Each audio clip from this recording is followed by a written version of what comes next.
So many of you must be riding your steel commuter for years, and I don't think you would give it up for any random e-bike. Now, the HyperFox FluxKit offered a way to keep the original frame and the drivetrain while adding power, radar, and regenerative braking. At $499 and rated for US Class 3 speeds, I tested over 2 weeks of city commuting to see if it is truly a genuine upgrade you want. Open the box and you will see a lockable 480 watt-hour battery with a USB port that doubles as a power bank, a crisp TFT display, a controller that also houses a radar inside. The radar claims to be able to detect things within a 20 meter of range. There's also a smaller controller box, a wiring harness, a cadence sensor, and the motorized front wheel. The wheel is built for 12mm through axle or bolt-on forks with a 100mm width. It does not fit 50mm through axles, so measure your fork before ordering. In the retail version packages, there will be a couple of Allen keys and a small wrench.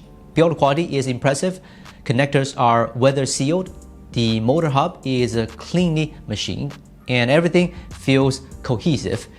The kit is also available in a 250 watt version for UK and EU markets. In this review, we will focus on this US 750 watt model. Now, let me show you how to install the kit on the bike.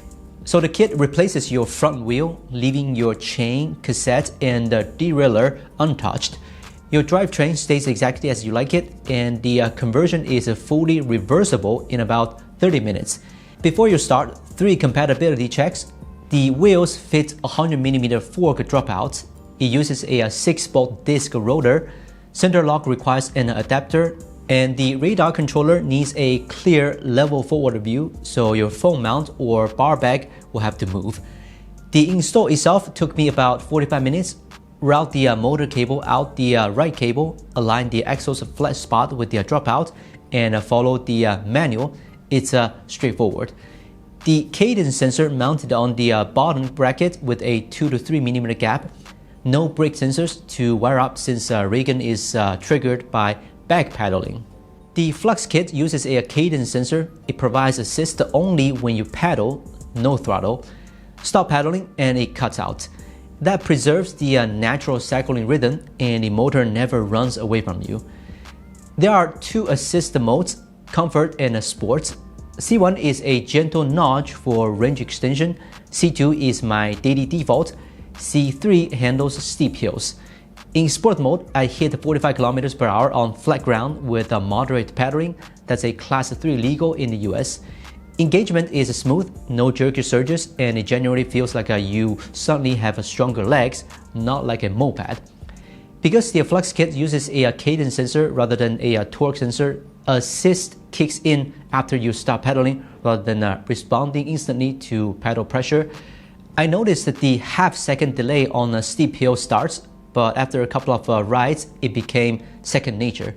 The trade-off is a cleaner install and a motor that never over-assists when you are just feathering the pedals.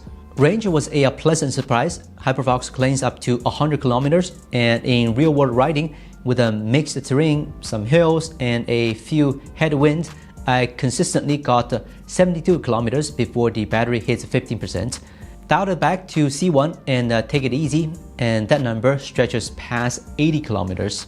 The radar detects obstacles up to 20 meters ahead. When it senses a potential collision, it enhances the regenerative braking response when you backpedal. It does not slam the brake on its own. That's an important distinction. The system assists your deceleration, but you're still in control. I tested it in real traffic. An e-scooter cut in front of me. I backpedaled half a crank, and the Regen kicked in noticeably stronger than without radar, slowing me smoothly before I even touched the mechanical brake.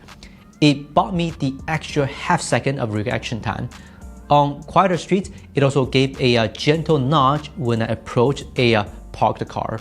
The radar proved consistently reliable in my 2 weeks of testing. It never false alerted, and every time it engaged, the situation warranted it. That gave me genuine confidence, especially in heavier traffic. Regen strength varies with battery level. At full charge, it's weak with nowhere to store the energy anyway. Below 80%, it becomes more aggressive. So don't expect consistent braking feel, it adapts. Over 2 weeks, I barely touched my mechanical brake pads on gentle downhills. The Regen handles most of the deceleration and is buttery smooth. Just remember, it's an assist, not a replacement for your primary brakes. The real-world trade-offs after 200 miles, here are the compromises I've learned to live with. First, the weight.